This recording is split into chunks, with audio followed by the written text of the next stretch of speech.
El hombre mediocre, sección 26, capítulo 8. Los forjadores de ideales. 3. Amegino. Esta es una obra del maestro José Ingenieros. 3. Amegino. Su pupila supo ver en la noche, antes de que amaneciera para todos. Reveló y creó. Fue su misión. Lo mismo que Sarmiento, llegó a Megino en su clima y a su hora. Por singular coincidencia, ambos fueron maestros de escuela, autodidactos, sin título universitario, formados fuera de la urbe metropolitana, en contacto inmediato con la naturaleza, ajenos a todos los alambicamientos exteriores de la mentira mundana, con las manos libres, la cabeza libre, el corazón libre, las alas libres.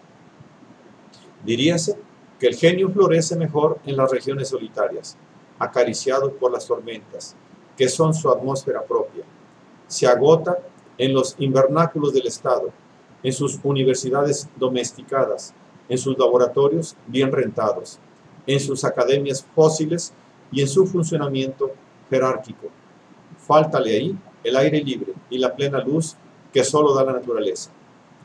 El encebadamiento precoz enmohece los resortes de la imaginación creadora y despunta las mejores originalidades.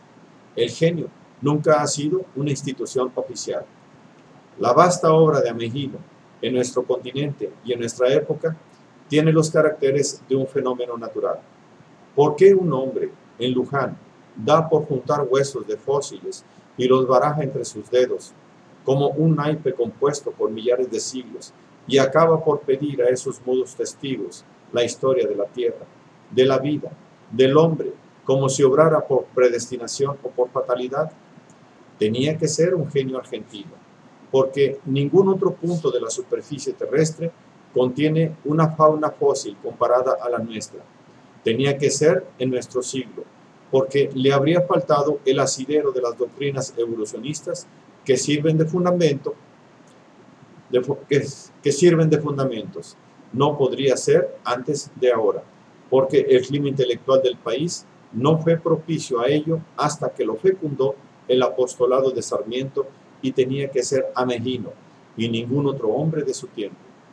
¿Cuál otro reunía en tan alto grado su aptitud para la observación y la hipótesis, su resistencia para el enorme esfuerzo prolongado durante tantos años, su desinterés por todas las vanidades que hacen del hombre un funcionamiento, pero matan al pensador?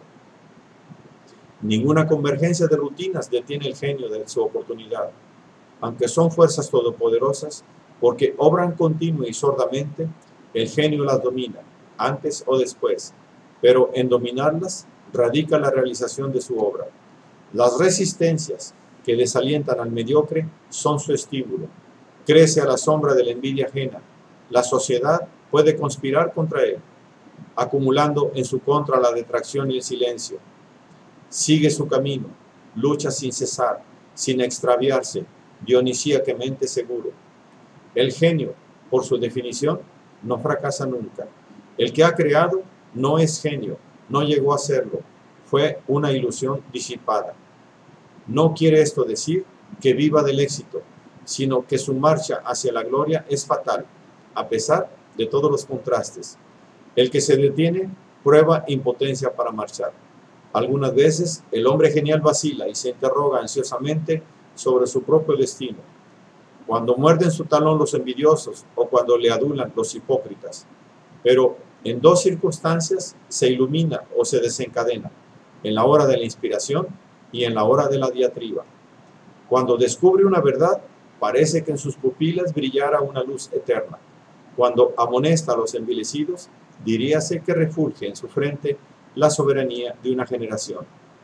Firme y serena voluntad necesitó Amegino para cumplir su función genial. Sin saberlo y sin quererlo, nadie crea cosas que valgan o duren. La imaginación no basta para dar vida a la obra, la voluntad la engendra. En este sentido, y en ningún otro, el desarrollo de la aptitud nativa requiere una larga paciencia, para que el genio se convierta en talento o se encumbre en genialidad. Por eso los hombres excepcionales tienen un valor moral y son algo más que objetos de curiosidad. Merecen la admiración que se les profesa. Si su aptitud es un don de la naturaleza, desarrollarla implica un esfuerzo ejemplar. Por más que sus gérmenes sean instintivos e inconscientes, las obras no se hacen solas. El tiempo es aliado del genio. El trabajo completa las iniciativas de la inspiración. Los que han sentido el esfuerzo de crear saben lo que cuesta. Determinado el ideal, hay que realizarlo. En la raza, en la ley, en el mármol, en el libro. La magnitud de la tarea explica por qué, habiendo tantos ingenios, es tan escaso el número de obras maestras. Si la imaginación creadora es necesaria para concebirlas, requiérense para ejecutarlas otra rara virtud, la virtud tenaz que Newton bautizó como simple paciencia, sin medir los absurdos corolarios de su apotegma. No diremos, pues, que la imaginación es superflua y secundaria, atribuyendo el genio a lo que fue virtud de bueyes en el simbolismo mitológico. No, sin aptitudes extraordinarias, la paciencia no produce un amejino. Un imbécil en 50 años de constancia solo conseguirá fosilizar su imbecilidad. El hombre de genio, en el tiempo que dura un relámpago, define su ideal. Después, toda su vida marcha tras él, persiguiendo la quimera entrevista. Las aptitudes esenciales son nativas y espontáneas. En Amegino se revelaron por una precocidad de ingenio anterior a toda experiencia. Eso no significa que todos los precoces puedan llegar a la genialidad, ni siquiera al talento. Muchos son desequilibrados y suelen agotarse en plena primavera. Pocos perfeccionan sus aptitudes hasta convertirlas en talento. Rara vez coinciden con la hora propicia y ascienden a la genialidad. Solo es genio quien las convierte en obra luminosa, con esa fecundidad superior que implica alguna madurez. Los más bellos dones requieren ser cultivados, como las tierras más fértiles necesitan ararse. Estériles resultan los espíritus brillantes que desdeñan todo esfuerzo, tan absolutamente estériles como los imbéciles laboriosos. No da cosecha el campo fértil no trabajado, ni las da el campo estéril por más que se are. Ese es el profundo sentido moral de la paradoja que identifica al genio con la paciencia, aunque sean inadmisibles sus corolarios absurdos. La misma significación originaria de la palabra genio presupone algo como una inspiración trascendental. Todo lo que huele a cansancio, no siendo fatiga de vuelo a ligero, es la antítesis del genio. Solamente puede acordarse el supremo homenaje de este título a aquel cuyas obras denuncian menos el esfuerzo del amanuense que una especie de don imprevisto y gratuito, algo que opera sin que él lo sepa, por lo menos con una fuerza y en resultado que exceden a sus intenciones o fatigas. Para griegos y latinos, genio quería decir dominio. Era aquel espíritu que acompaña, guía o inspira a cada hombre desde la cuna hasta la tumba. Sócrates tuvo el más famoso, con la acepción que hoy se da universalmente a la palabra genio. Los antiguos no tuvieron ninguna. Para expresarla anteponían al sustantivo ingenio, un adjetivo que expresara su grandeza o culminación. No es lícito denominar genios a todos los hombres superiores. Hay tipos intermedios. Los modernos distinguen al hombre de genio del hombre de talento, pero olvidan la aptitud inicial de ambos. El ingenio, es decir, una capacidad superior a la mediana, presenta una gradación infinita y cada uno de sus grados es susceptible de educarse ilimitadamente. Permanece estéril y desorganizado en los demás, sin implicar siquiera talento. Este último es una perfección alcanzada por pocos, una originalidad particular, una síntesis de coordinación, culminación y excelsa, sin ser por eso equivalente al genio. Rara vez la máxima intensificación del ingenio crea, presagia, realiza o inventa. Solo entonces adquiere significación social y asciende a la genialidad, como en el caso de Amegino. La especie, con ser exigua, representa infinitas variedades, tantas y casi como ejemplares. Habría ligereza de método y de doctrina en no distinguir entre las mentes superiores, a punto de catalogar como genios, a muchos hombres de talento y aún a ciertos ingenios desequilibrados que son su caricatura. Ensayó Nordau una discreta diferenciación de tipos. Llama genio al hombre que crea nuevas formas de actividad no emprendidas antes por otros o desarrolla de un modo enteramente propio y personal actividades ya conocidas. Y talento al que practica formas de actividad general o frecuentemente practicadas por otros mejor que la mayoría de los que cultivan esas mismas aptitudes. Este juicio diferencial es discreto, pues toma en cuenta la obra realizada y la aptitud del que la realiza. El hombre de ingenio implica un desarrollo orgánico primitivamente superior. El hombre de talento adquiere por el ejercicio una integral excelencia de ciertas disposiciones que en su ambiente posee la mayoría de los sujetos normales.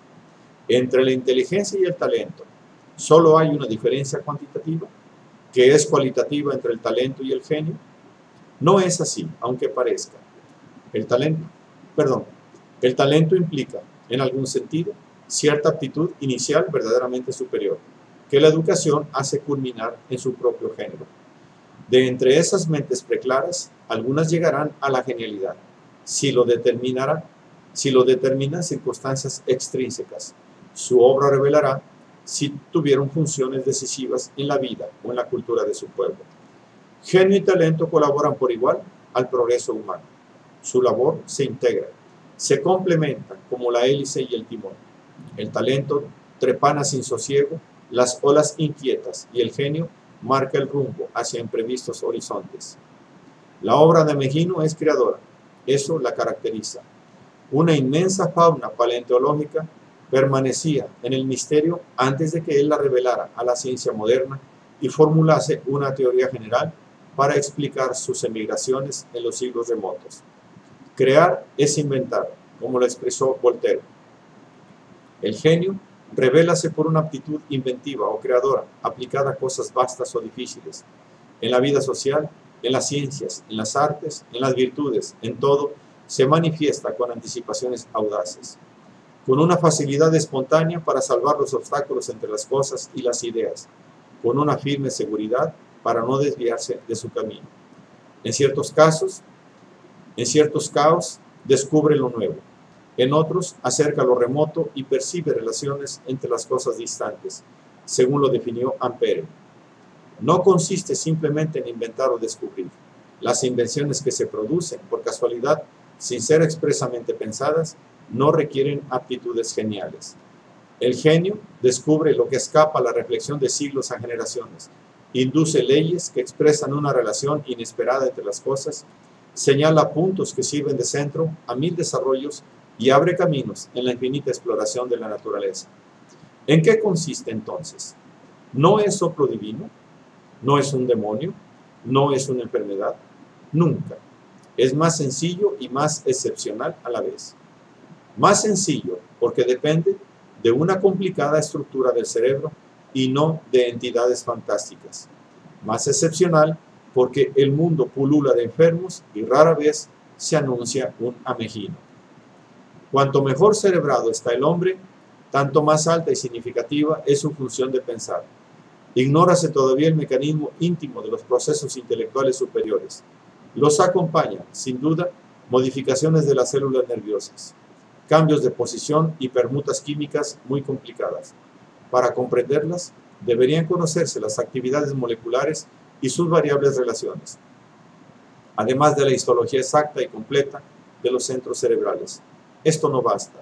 Son enigmas la naturaleza de la actividad nerviosa, las transformaciones de energía que determina en el momento que nace, durante el tiempo que se propaga y mientras se producen los fenómenos que acompañan la complejísima función de pensar. Los conocimientos científicos distan de ese límite. Sin embargo, mientras la química y la fisiología permitan acercarse al fin, existe ya la certidumbre de que esa y ninguna otra es la vía para explicar las aptitudes supremas de un genio en función de su medio. Nacemos diferentes. Hay una variadísima escala desde el idiota hasta el genio. Se nace en una zona de ese espectro, con aptitudes subordinadas a la estructura y la coordinación de las células que intervienen en la elaboración del pensamiento. La herencia concurre a dar un sistema nervioso, agudo u obtuso, según los casos. La educación puede perfeccionar esas capacidades o aptitudes cuando existen. No puede crearlas cuando faltan. Salamanca no las presta. Cada uno tiene la sensibilidad propia de su perfeccionamiento nervioso. Los sentidos son la base de la memoria, de la asociación, de la imaginación, de todo. Es el oído lo que hace al músico. El ojo lleva la mano del pintor. El poder concebir está subordinado al de percibir. Cada hombre tiene la memoria y la imaginación que corresponde a sus percepciones predominantes. La memoria no hace al genio, aunque no le estorba. Pero ella y el razonamiento a sus datos no crean nada superior a lo real que percibimos. La fecundidad creadora requiere el concurso de la imaginación, elemento necesario para sobreponer a la realidad algún ideal. Cuando, pues, se define el genio como un grado exquisito de sensibilidad nerviosa, se enuncia la más importante de sus condiciones, pero la definición es incompleta. La sensibilidad es el complejo instrumento puesto al servicio de las aptitudes imaginativas, aunque éstas, en último análisis, no han podido formarse sino sobre datos de la misma sensibilidad.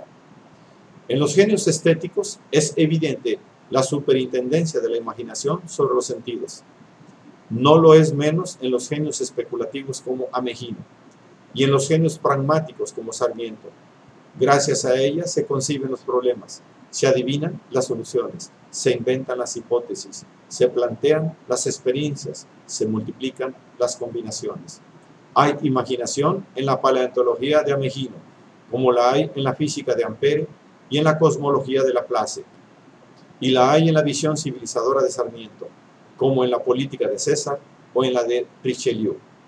Todo lo que lleva la marca del genio es obra de la imaginación, ya sea un capítulo del Quijote o un pararrayos de Franklin, no digamos de los sistemas filosóficos, tan absolutamente imaginativos como las creaciones artísticas.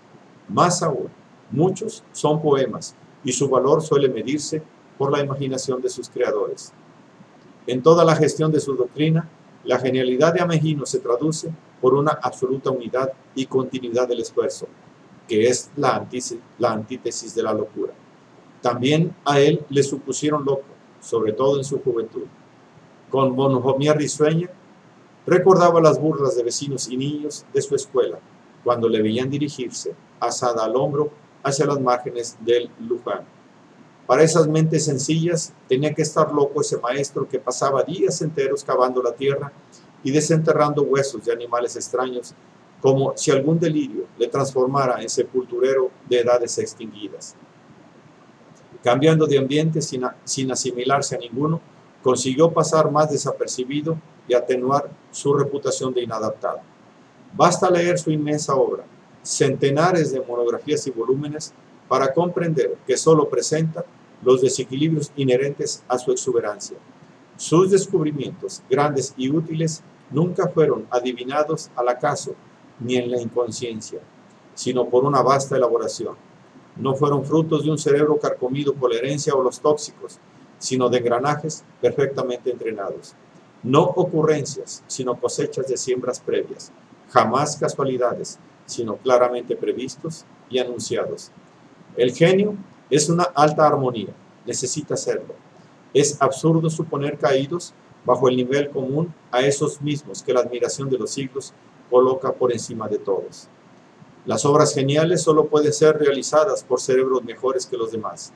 El proceso de la creación, aunque tenga fases inconscientes, sería imposible sin una clarividencia en su finalidad.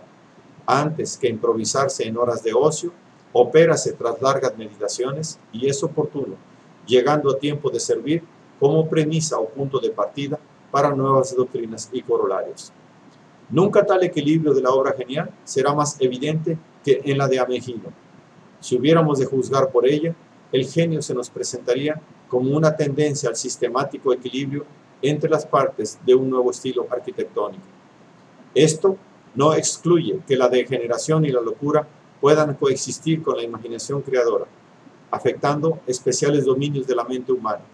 Pero la capacidad para la síntesis más vasta no necesita ser desequilibrio ni enfermedad.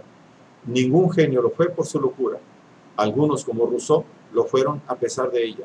Muchos, como Nietzsche, fueron por la enfermedad sumergidos en la sombra. Amehino, a la par de todos los que piensan mucho e intensamente, se contradijo muchas veces en los detalles, aunque sin perder nunca el sentido de su orientación global. Cuando las circunstancias convengan a ello, el genio especulativo nace recto desde su origen, como un rayo de luz que nada tuerce o apaga. Basta oírlo para reconocerlo. Todas sus palabras concurren a explicar un mismo pensamiento, a través de 100 contradicciones en los detalles y de 1000 alternativas en la trayectoria. Parecen tanteos para cerciorarse mejor del camino, sin romper la coherencia de la obra total. Esa armonía de la síntesis que escapa a los espíritus subalternos.